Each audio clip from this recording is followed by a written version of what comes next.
ಈಗಲೂ ನೀವಿದ್ದೀರಾ ಅನ್ನೋ ನಂಬಿಕೆ ಮೇಲೆ ನಾನು ನಮ್ಮ ಹುಡುಗಿನ ಮನೆಗೆ ಕಳಿಸ್ಕೊಡ್ತಿದ್ದೀನಿ.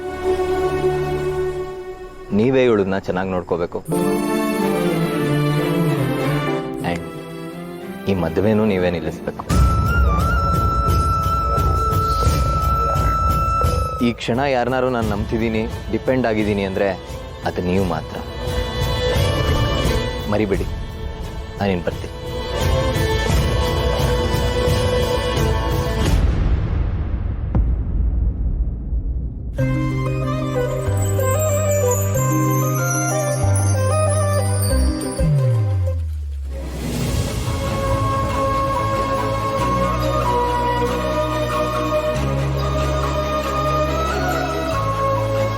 ಮಾವ ಮಾವ,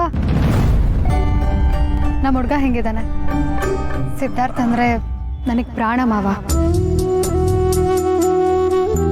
ಅವ್ರನ್ನ ತುಂಬಾ ಪ್ರೀತಿಸ್ತೀನಿ. ಯಾಕೆ ಗೊತ್ತಾ? ಅವ್ರು ಎಜುಕೇಟೆಡ್, ಎಲ್ಲ ತಿಳ್ಕೊಂಡಿದ್ದಾರೆ, ಹಾಗೆ ಡಾಕ್ಟ್ರು ಕೂಡ. ನಾನು ಡಾಕ್ಟರ್ ಆಗಿರೋದ್ರಿಂದ ನನ್ನ ಆಸೆ ಕನಸುಗಳನ್ನೆಲ್ಲನೂ ಅರ್ಥ ಮಾಡ್ಕೋತಾರೆ. ಚಿಟಪಾರು, ಇಂಥ ಒಳ್ಳೆ ಹುಡುಗ ಸಿಕ್ಕಿರುವಾಗ ಬೇರೆ ಯಾರು ಇಷ್ಟ ಆಗಕ್ಕಿಲ್ಲ. ಆದರೆ ನಾವಿಬ್ರು ಒಂದಾಗಬೇಕು ಅಂತಂದ್ರೆ ನೀನು ಇರಲೇಬೇಕು ಮಾವ. ನೀನು ಅದೇನು ಮಾಡ್ತೀವನೋ ನಂಗೆ ಅದೆಲ್ಲ ಗೊತ್ತಿಲ್ಲ. ನಮ್ಮಿಬ್ರು ಮದುವೆನ ನೀನೇ ಮಾಡಿಸ್ಬೇಕು ಮಾವ.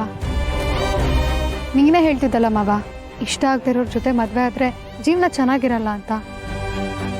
ಆ ಸೋಮೇಗೌಡನೇನಾದರೂ ನನ್ನ ಮದುವೆ ಆದರೆ ನಾನಂತೂ ಬದುಕಿರಲ್ಲ ಮಾವ.